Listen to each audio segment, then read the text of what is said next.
They called it a metal brick with wings, a disaster waiting to happen. But when the war reached its deadliest phase, this metal brick would rise to become the shield, the sword, and the storm that shattered an entire air force. This isn't just history. It's a warning about underestimating the wrong enemy.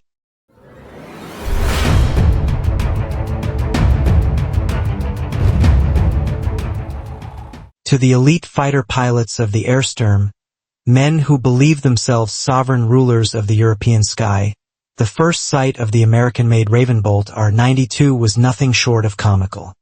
It lumbered across the cold spring air of April 1944, its swollen fuselage catching sunlight like a floating steel barrel. Within Airsturm mess halls, jokes traveled faster than patrol flights. They mocked it as a sky jug, or sometimes the wandering milk vat, a clumsy giant that clearly embodied, so they thought, the American obsession with building everything unnecessarily big. From their perspective, the R-92 was a target begging for humiliation. The machine weighed nearly 9 tons when loaded, almost double the mass of their agile Kriegerwind 209 interceptors. To German pilots who had spent years perfecting the art of swift, precise aerial dueling, the Ravenbolt looked like an engineering blunder too absurd to take seriously. They laughed, certain that such bulk could never compete with the refined mechanics of their own designs. But the humor was premature. Even some American pilots weren't thrilled.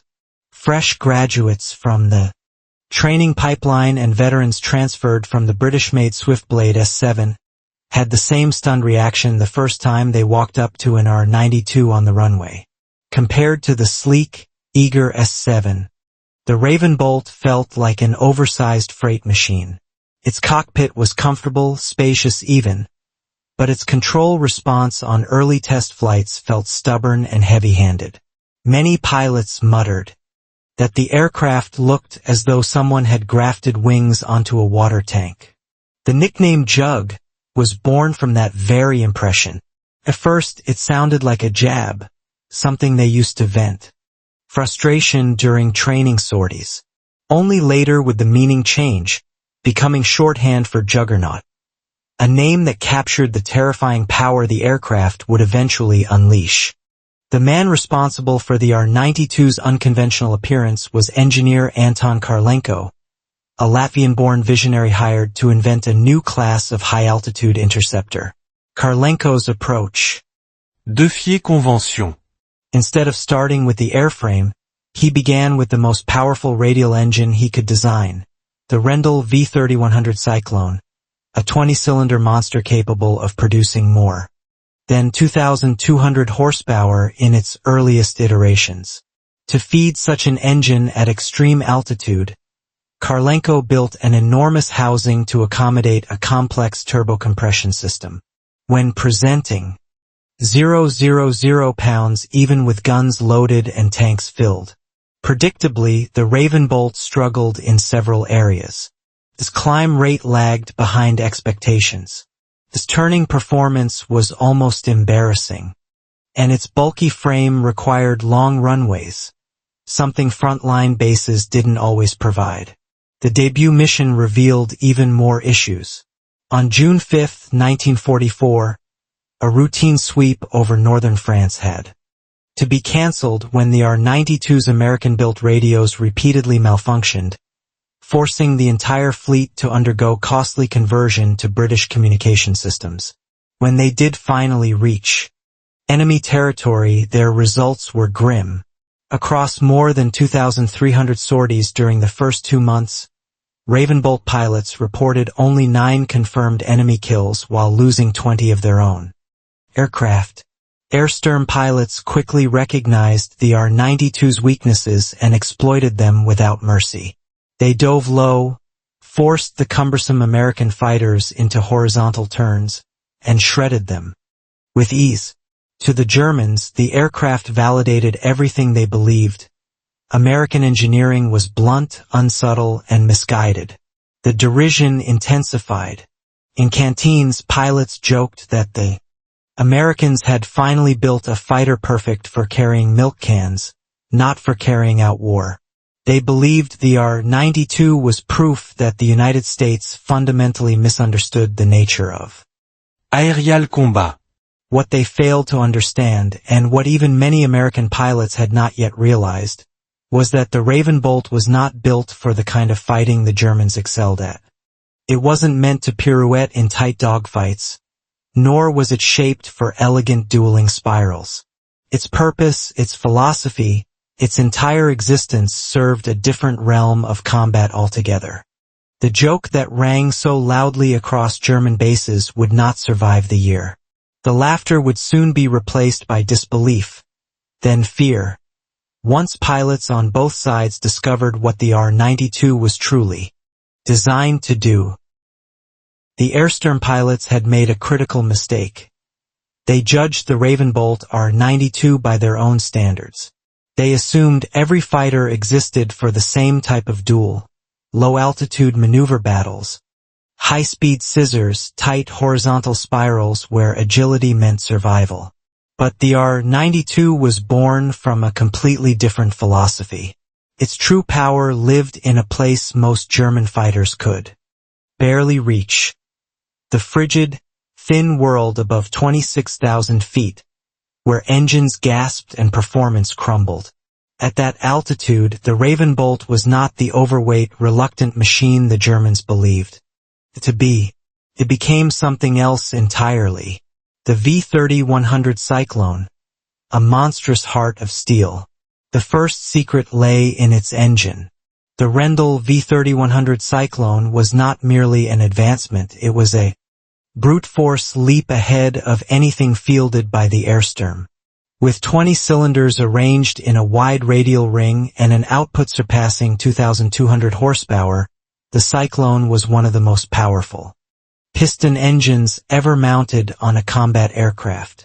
Later versions, enhanced with coolant-infused mixture injection, pushed beyond 3,000 horsepower. By comparison, the celebrated engines of German machines like the Falk 112 produced barely 1,300 to 1,700 horsepower when stressed at combat altitude. But raw power was only part of the story.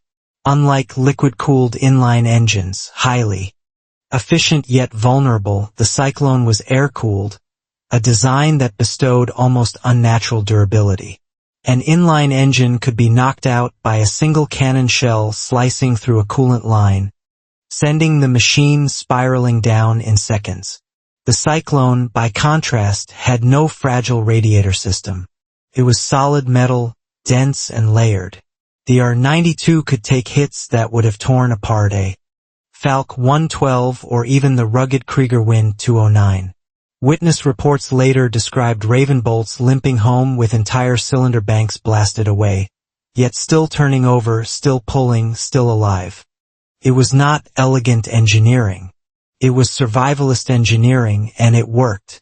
Aeroflux turbocompression, the unseen weapon.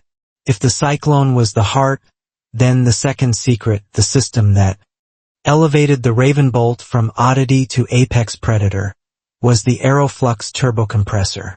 German aircraft relied on mechanically driven superchargers. These devices, spun by the engine itself, boosted power but also stole power. Worse, their efficiency collapsed as altitude increased. Above 25,000 feet, they sputtered, producing diminishing returns as air density dropped. Kharlenko's design bypassed this limitation in spectacular fashion. The Ravenbolt's exhaust didn't simply spill out into the sky. It traveled through a labyrinth of ducts, winding deep into the belly of the aircraft. There, a rear-mounted turbine spun at over 22,000 revolutions per minute, driven entirely by waste heat. This turbine compressed icy, thin air into a dense, oxygen-rich stream that the Cyclone devoured eagerly. While the Kriegerwind 209 began choking on thin atmosphere, the R-92 retained nearly its full power well above 32,000 feet. At those heights, German fighters struggled merely to maintain lift. The Ravenbolt, in contrast, became sharper, quicker, more responsive than it ever was at low altitude. This was the domain it had been born for, a battlefield of cold, silence, and crushing pressure where few aircraft could breathe. Pilots who had once cursed the sluggish beast at sea level now found it transformed into a high-altitude predator. Instead of fighting where the Germans were strong, they now fought where the Germans were blind. Firepower forged in excess. The Arclight solution. High altitude was only one aspect of the R-92's transformation. The second was its firepower. German doctrine valued a balanced mix of cannons and machine guns, quick, decisive bursts meant to finish a target with precision. Their fighters carried limited ammunition because dogfights were expected to be short, controlled encounters. The Ravenbolt approached firepower the American way. Not balance, overkill. It mounted 10 Arclight 13.5 mm machine guns, 5 per wingtip, fed by a staggering 4,500 rounds. When all guns fired simultaneously, they spat out more than 120 rounds per second. Pilots described the effect not as firing weapons, but as launching a physical barrier of metal through the air. You didn't need perfect aim, just a momentary alignment. Anything caught inside the convergence zone at roughly 350 meters would be pulverized. Wing spars, cockpit frames, armor plates, engine blocks. The rounds were heavy, fast, and brutally destructive. A veteran Airstern ace later recalled seeing Arclight tracers tear through a Krieger wind at altitude, shredding it wordlessly. It wasn't a duel. It was mechanical slaughter. A fortress in the sky. The R-92's toughness was the final revelation. Its unintended armor, its built-in resilience, its sheer refusal to die. The cockpit sat inside a reinforced steel tub. The Cyclone absorbed impacts like a metal anvil, and the large frame provided so much empty space that incoming rounds often passed through without touching anything essential. One of the most infamous testaments to this durability came from Major Roland Keener. On a mission in mid-1944, Keener's Ravenbolt was caught in a surprise attack. His aircraft absorbed 25 cannon shells, hundreds of machine gun strikes, shattered canopy glass, partial engine fires, and structural warping, so severe he could barely maneuver. He attempted to bail out. The canopy, twisted by shrapnel, wouldn't budge. Trapped inside what he believed was a burning coffin, he dove steeply, hoping wind pressure might extinguish the flames. Against all logic, the fire sputtered out. Moments later, a lone Krieger Wind 209 swept alongside him, its pilot having emptied his magazines into. The R-92 slowed, glanced at the torn machine, and, believing Keener a dead man still strapped into a ghost aircraft, tilted his wings in a final salute before heading home. Keener survived. His Ravenbolt did too. Incidents like this spread quickly, and fear spread with them. The Airstern was no longer amused. A new battlefield emerges. What American pilots had initially misunderstood and what German pilots had mocked was finally becoming obvious. The Ravenbolt R-92 had not been engineered for tight dogfights. It had been engineered for a new kind of war. High-altitude hunting, vertical energy combat, relentless firepower, mechanical resilience, and overwhelming striking capability. The era of dismissive laughter was closing.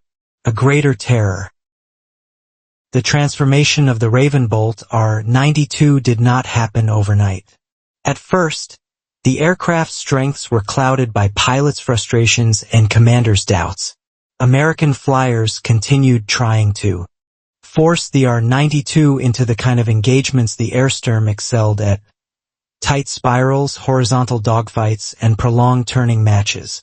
It was a disastrous misuse of the machine, and German aces tore through early Ravenbolt sorties with chilling efficiency.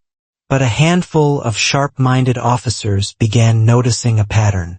The R-92 was losing fights only when flown like a conventional fighter. Whenever pilots used its immense mass, towering altitude capability, or raw firepower, the tables shifted. One of the first to fully grasp this was Colonel Halbert Zenner of the 56th Skyhunter Group. Zenner was not dazzled by elegance or style. He valued results, and he saw something in the Ravenbolt that others had missed. After poring over combat logs and debriefings, he realized that the key to unlocking the R-92's dominance was not finesse. It was violence delivered at speed. His directive to pilots was simple and brutal. Don't turn. Don't dance. Strike from above and leave them powerless. Boom and zoom. A doctrine born from gravity and fury. Under Zenner's influence, R-92 pilots began adopting what would soon become their signature method. Boom and zoom. The mechanic was straightforward but deadly. Climb to extreme altitude, usually 30,000 feet or higher, where the Aeroflux turbo system let the Cyclone V-3100 breathe freely while German engines gasped. Scan the skies below for the telltale glint of airstern fighters. Dive with the full weight of the 19,000-pound airframe. Gravity seized the Ravenbolt like a hammer, driving it downward past 530 miles per hour, a speed at which the Kriegerwind 209 risked tearing its wings off. Strike, unleashing 10 Arclight cannons in a ferocious burst that filled the air with over 120 rounds per second, shredding anything caught in the convergence storm. Climb back up, using the enormous momentum from the dive to rocket skyward before the enemy could react. There was no prolonged duel, no swirling contest of reflexes and aerobatics. Boom and zoom was a vertical ambush, a predatory strike. Airstern pilots accustomed to elegant turning fights found themselves attacked by streaks of metal falling from the sun, firing for 2 seconds, and vanishing before they could even aim. The first time the Germans witnessed a full formation of Ravenbolts. Using this coordinated tactic, they mistakenly assumed the Americans had deployed an entirely new aircraft type. The change was that dramatic. By late autumn of 1944, airstern reports shifted in tone.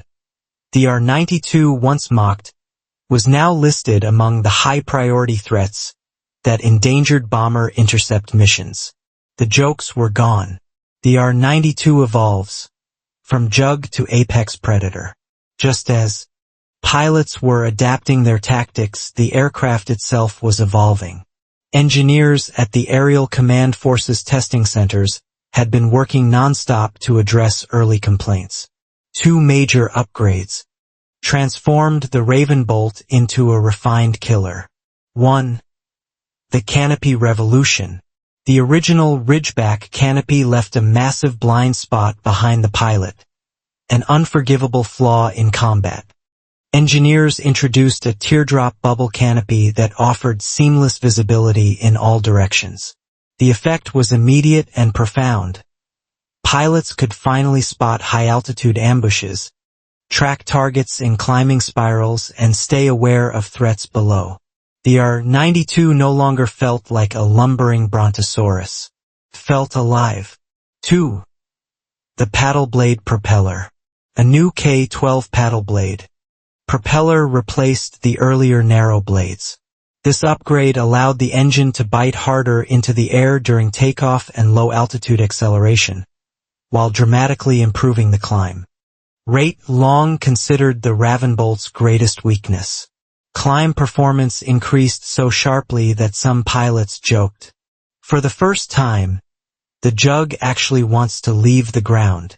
Combined, the new propeller and canopy elevated the R-92 from a specialized machine into a fully mature fighter, one that could compete in multiple dimensions of air combat, not only at the heights it already ruled.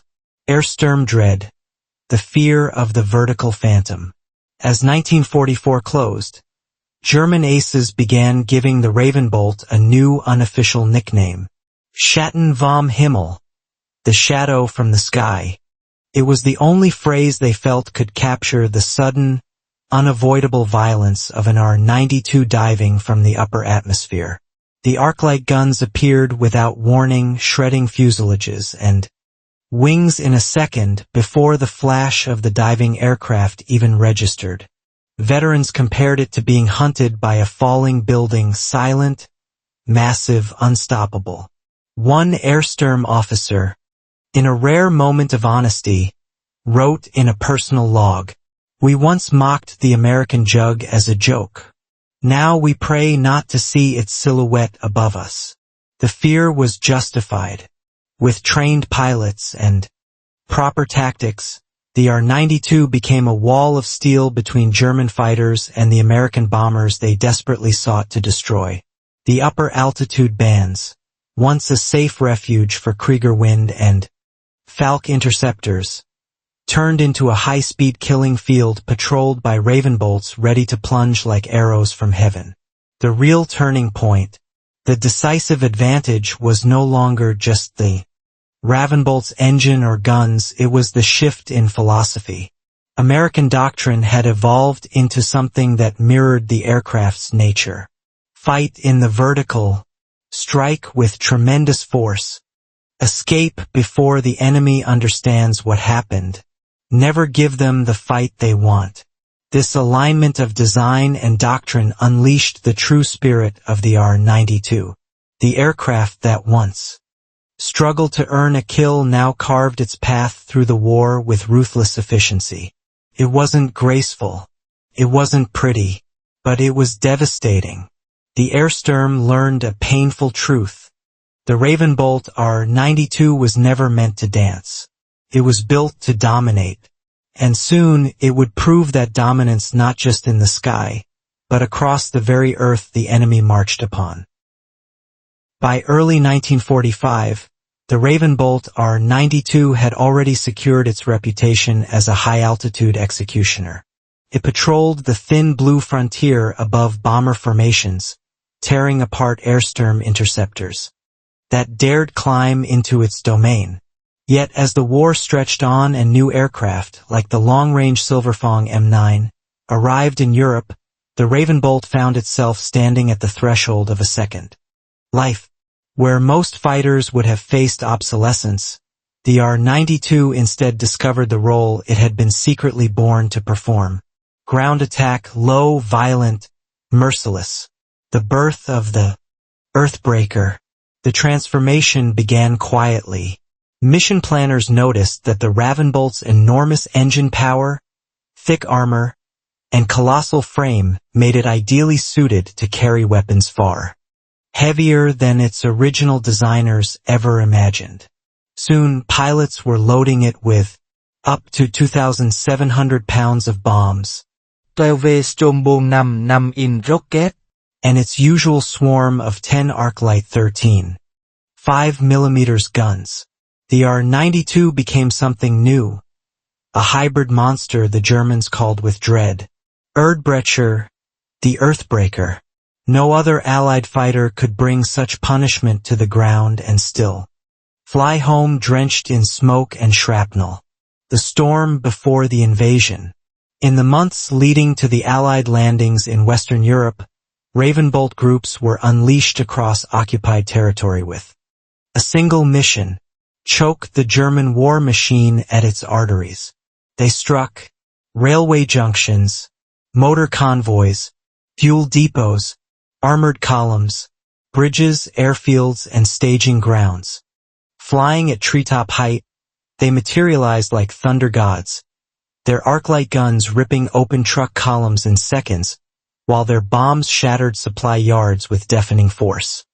Ersturm intelligence officers began describing the psychological effect of the Ravenbolt's approach as Erdbrecher fever, Earthbreaker fever.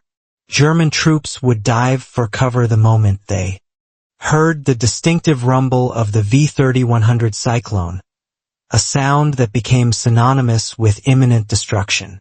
A fortress in the most dangerous place. Low-level attack was among the deadliest jobs in aerial warfare. Anti-aircraft fire erupted from every village, every hedgerow, every column of retreating armor. Yet the R-92 survived these crucibles with uncanny regularity. Its radial engine absorbed punishment that would have torn apart liquid-cooled fighters, and its heavy frame soaked bullet impacts as though built from iron. Veterans often said, "If you must crash land, choose an R-92. If you must fly through hell, choose it twice." Ravenbolts routinely returned home with shrapnel embedded in the wings, holes punched through the tail, cylinders shot away, half the control surfaces shredded, and smoke trailing behind like a funereal ribbon. Yet they still landed, and the pilots still lived. The numbers that crushed an army. From the invasion onward, the Ravenbolt's ground attack achievements were staggering. Between the first landings and the final push into Central Europe, our 92 pilots claimed destruction of 92,000 railway cars, 11,000 locomotives, 7,500 armurad vehicles, 73,000 trucks, numbers so vast that German logisticians later admitted they no longer bothered attempting large-scale day movement. The Earthbreaker had turned daylight into a death sentence. Field Marshal Erdmann Richter, one of the senior officers overseeing Western defenses, lamented in a private diary that moving troops or tanks in daylight had become an invitation to total annihilation, the machine of an entire nation. As fear spread through German positions, a different kind of realization dawned across Europe. The Ravenbolt R-92 was not just a fighter aircraft. It was the sharpened tip of an industrial colossus. While German factories, bombed, starved, and understaffed, struggled to produce a few hundred aircraft each month, American industry produced one R-92 every 50 minutes at peak output. More than 16,800 Ravenbolts rolled out of factories across the United States, supported by an astounding 132,000 V-3100 Cyclone engines built by aviation companies and automobile giants alike. Every damaged Ravenbolt could be repaired in days. Every lost Ravenbolt could be replaced in hours. And every fallen pilot, tragic as each loss was, could be substituted by one of the 210,000 aviators trained in America's massive, uninterrupted flight schools. The Airsturm was fighting not merely machines, but the entire industrial bloodstream of a country capable of manufacturing war on a scale no European power could dream of matching. The final judgment of the sky. By the time the war ended, the Ravenbolt had flown more than 500,000 missions, ending the conflict with a kill-to-loss ratio exceeding 4-to-1, and earning a place among the most feared and respected machines of the era. The aircraft that once inspired laughter now commanded reverence and dread. Its legacy endured not only in memory but in lineage. Decades later, the design philosophy that shaped the R-92 would reappear in the brutal, armored silhouette of the A-20 Warthog II, its spiritual successor in ground attack warfare. And perhaps the most telling tribute came from Gerhard Kellner, Germany's former general of fighters. When asked after the war what had truly defeated the Airsturm, he did not name a battle, a commander, or a strategy. He simply said, "We lost when the sky turned black with American machines. The Ravenbolt was the hammer. Industry was the arm that swung it." The story of the R-92 is a story of reversal.